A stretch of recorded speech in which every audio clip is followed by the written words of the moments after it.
I went from a snapped kneecap, meniscus tear, ACL, cartilage and patella tendon damage, actually some quad tendon damage as well, and now I can hit full reverse Nordics with my knees. I can jump off crossbars, and I want to run you through today 5 principles that I think are really going to help in your knee recovery journey that I wish I had when I was going through it. So the first one is I had so much pain in my knee, so much, and anything that I would do would cause flare-ups.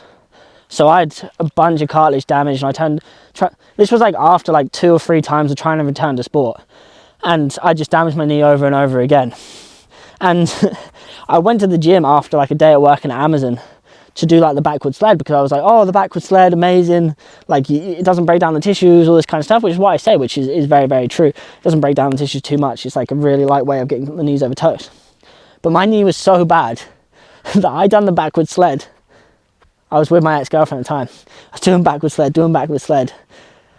Bruv, I went home crying because my knee swelled up. And I had to go home, put ice on it, like chill out. And I was just like, bruv, I can't even do the lowest level. The lowest level. So the first is that we're working from slow to fast. That's the first principle. And there is somewhere that you can work from, because I worked from there. So if walking backwards with small steps isn't slow enough, do you know what's even slower? Not moving. So I would get into this position where my knee was just slightly over the toe. Just holding isometric. Boom, boom, boom, boom, boom. And then eventually I was able to start doing banded knee extensions. Going real slow. Real slow. And then I started just backwards walking. Boom, boom, no sled, no weight attached. And then I started doing backward sled. But the first principle is working from a slow speed to a fast speed, because this starting point of finding someone really slow, so like for example an isometric, it's going to allow you to get work to the area without causing those pain and flare-ups, because the pain, the swelling, all this kind of stuff is really like your body just not wanting to use an area. So if there's pain, a pain is a signal of like, oh no, there's something wrong here, like don't use it. So if you can start to use it, maybe like a tiny bit away, just away from the pain, then it's telling your brain and telling your knee, okay, no, I actually need to start to use this. I need to start to use this area. I need to give some adaptation there. So for the first couple of weeks, you could even just do isometrics and some backward sleds and stuff like that, stuff that doesn't flare up your knees, right? And that's going to start building your knee ability. And then over time, you can start working to faster. So on the backward sled, you can start picking up some pace, getting some arm swing, and then going faster, and then going faster, and then going faster. But that's still long ground contact time. You see how something like a sled versus something like, we're just doing, because I want to be in the camera, just like side jump, like I'm barely touching the floor with that, right? And it's quick ground contact time, versus something like a backward sled, you're on the ground for a long time and it takes a little bit longer to actually force the tissues to do something, right? So if you're doing this fast forces, you don't really have control over the pain or understanding how your tissue is feeling. So it's going to be more likely to have a flare up doing something like that than it is doing like the sled. Right, so that's the first principle. We start to build some strength with isometric sleds, all that kind of stuff. Second principle is to look below the knee and above the knee. So some real low hanging fruit. It's just hitting tib raises and hitting calf raises, right? This lower leg muscles, because if we're out of sport and we're not slamming forces into the knee or like doing different movements with the lower legs, then all of the muscles are going to start to deteriorate. And the lower leg muscles are used as shock absorbers, right? They like force goes into them. Obviously it's the feet first, force goes into the foot first, but then it travels up. And if you don't have the tibs, the calves, all that kind of stuff, where's it going to go? Could go into the knee. It could. Depends on how you compensate as an athlete, but it could go into the knee, right? So it's something easy to do. Start banging out some tib raises. Hit some tibs, build this tibialis muscle in the front. Boom, boom, boom. And then calf work. Hit calf work. And the KOT calf is good because it's an isometric and calf work at the same time, and it's soleus as well, so it's going to help the knee. That's the lower leg stuff. Ankle flexion, ankle extension. Because like if you think about it, like you got some arm pain, if you get like a forearm pump, like the elbow can start to feel better because it's just below it. So it's the same thing with the knee. If we get like pumping the lower legs below the knee, it can sometimes make the knee feel better and easier to access. Then above the knee, if we have tight hips, then that can put excess pressure on the knee. So if we have tight hamstrings, like we can't extend as much as we want to. So again, that's causing more pressure on the knee, right? It's putting it in positions that it doesn't want to be in. If our outside, like I've seen so many people have super tight outside piriformises, and that causes pain into the knee. It completely depends on your situation. But like if you can't get head to foot like this, you're nowhere near the standards that we want to be hitting. And it's on both sides as well. So check out both sides. One's going to be tighter than the other. But there's usually for above the hips, 4 areas I like to look at. Is hamstrings. So you can do Jefferson curls, even body weight to start with. You can do elephant walks where you're pushing through and extend that knee. But again, you're going to be working the knee there. So probably not that yet. Like if you hold the Jefferson curls or the RDLs, that's going to like not be as much stress on the knee. Then you have 90-90s for the outside hips, and then I like standing pancakes for the inside of the hips to lengthen those. So you got a lot of options there, right? It's not going to be the absolute game changer, but it's definitely going to help. Right, the game changer that allows me to jump off the crossbar without any pain, and I can show you at some point, is actually the knee ability itself, which we're going to talk about. But these are low-hanging fruits, right? Because the smaller muscles help the knee, right? And being less tight helps the knee as well. So if we can get those 1% everywhere, it's going to add up and really, really help out the knee. So tibs, calves, and then tightness around the hips and stuff. We don't want to build loads and loads of hip power before we build knee power. We don't want to work from the ground, the top down. We want to work from the ground up.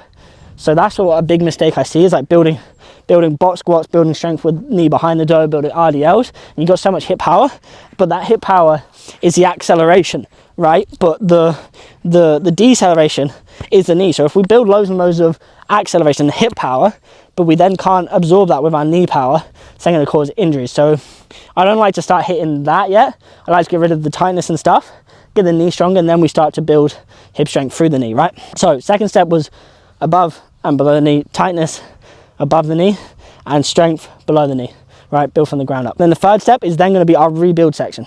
So the two things we focus on here is joint dominance, so rebuilding the knee ability itself, and then rebuilding knee mobility, right? So I talked about the tightness with the hips, that's mobility as well, but specifically for the knee. So joint dominance comes from, for example, we put our knee over our toe, already pressure on the connective tissue itself, right?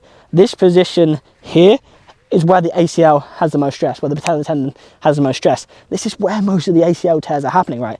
Maybe it's pivoting, maybe it's doing this, but it's in this like 30-degree, 40-degree kind of knee angle where that ACL has got the most pressure on it. It's in deceleration as well. So if we use like the backwards sled to start with, we're building strength in this area, but then step up, boom, exact same angle. As well, I would also add in leg extensions for the quad muscle. But if you're just doing leg extensions on their own and you're not actually building the capacity of the knee to be able to bend, then it's going to cause issues as well. I've had people come and they've got super strong quads, but they just can't hit something like this. And this is like, what's a healthier knee?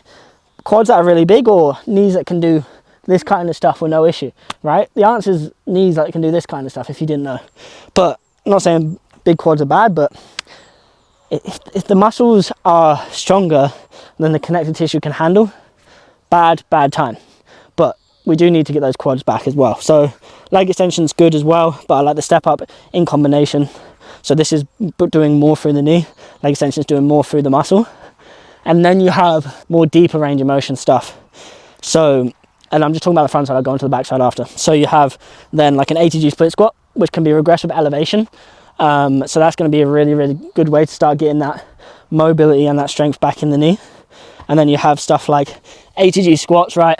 So you can use a heel elevation to be able to get rid of the mobility and stuff. But this is more mobility that I'm talking about. So we're talking about joint dominance first, and it's included in it, but like the step up, like this is a joint dominant position, right? It's put stress on that knee.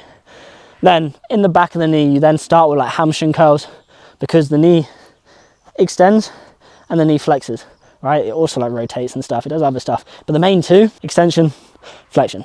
So if we build step up strength and then deep knee bend strength, you're going to be hitting the mobility and the strength of the front of the knee. And then if you hit hamstring curls And then Nordics for the knee flexion strength, you're going to be hitting both short range and long range. Nordics are going to be more joint dominance. There's going to be more of the actual connective tissue. If you see me doing Nordics, this portion here will light up. So yeah, knee flexion, knee extension strength, and then I'll talk a little bit about mobility for the knee. So mobility to us is strength through a full range of motion, right? So this is knee mobility, being able to not just get into these positions, but have strength here. So with an ATG squat, like I can have 1.5 times my body weight on the bar and be able to squat that. And we want that with all our clients. We had Charlie Frost who had multiple knee dislocations and he couldn't even get down into a full squat. Maybe he could a little bit, but like it was causing pressure on his knee because he's had knee dislocations, right? And now he's squatting 100 kg ass to grass. His knee's gotten stronger and more, but that's actually mobility because it's extreme strength through its full range of motion. Cool? Cool. Strength and mobility, rebuild stage, step 3. Stage 4 then is then starting to reintroduce faster movements, like what's going to be in whatever activity you wanted to return to. So if that's football, you want cutting, running, jumping, but you also want stuff on the ball. I hear this all the time of like, you're either in football or you're out of football. Oh, I haven't been cleared to return yet, so I just can't play football at all. Well, football can either be a 90-minute full game at the pro level, or it can be 5 keepy-ups, right? Can you do 5 keepy-ups without pain? Okay, cool, do that. So it's starting to introduce those faster forces, like that's an impulse when you're kicking the ball up, but it's just super light as well. And then can you do a 1-inch step drop? Boom. And then we can get to the point where we can eventually, whoa, maybe not that side, maybe this side. We can get to the point where we're absorbing we can get to the point where we can handle tension and forces that aren't going to be in a football game, right? So I can't jump that high. Like I can't even jump half as high. So my knee can handle jumping down from there. I'll probably handle football. Probably. Probably. So it's progressive overload, and don't just rush into that stuff. It's progressive overload. Do what you can now, but with the faster movements as well. And the most important is deceleration, and we're going to be doing that with the sleds, with the step up and all that kind of stuff. But deceleration, I'll just go on a point here. Most of the injuries for the knee happen in deceleration, right? Deceleration is more knee. So if you extend your knee, you go backwards, right? If you extend your hip, you go forward. So we need to build that knee strength because there's more high intensity deceleration performed in a 90-minute football game than there is accelerations. And it's knee. So if you've got knee issues, build the deceleration strength, build the knee strength, right? So those are step 4. Step 5 then is extreme long range. And this can be introduced at the same time as well, but it's definitely harder. Like everything scales, that's the thing. Like everything in the system scales. It's what Ben Patrick teaches of like, yeah, you can bang out reverse Nordics full range, or you can get a band assistance and you can just do a little bit, right? So everything scales. But extreme long range pretty much just means when I'm in this bottom position, it's the hardest, and there's length through my quad, through the tissues in the knee, and through the hip, right? So there's so much tension because it's so lengthened, and it takes, it's extreme strength, right? Not many people that can, while keeping their hips flexed, like you'll see people on Instagram, like sit up and then come up. It's not even knee. Like that's, well this bit is, but barely. Like you want to be able to keep those hips gone and boom, that's knee, right? It's not a sit-up. Anyway, like that can be scaled, but that's going to be like long-term bulletproofing. But think long-term. Like it took me a year, 2 years to be able to get to that point. So do not even like try a full reverse Nordic yet. So those are 5 steps. I hope it helps. Mix it in with your stuff as well and your knowledge. But this is just knowledge I wish I had, right? I now have some of the most bulletproof knees in the world. I've been up there, I done a fat knee session this morning, and I've been up there jumping down for like an hour recording these videos, and my knees are just chilling. I'm banging out reverse Nordics. Like, who do you know who's had Snap kneecap, meniscus tear, grade 2 ACL tear, patella and quad tendonitis, cartilage damage, my screws coming out of my knee. I can now do all this stuff without having a surgery.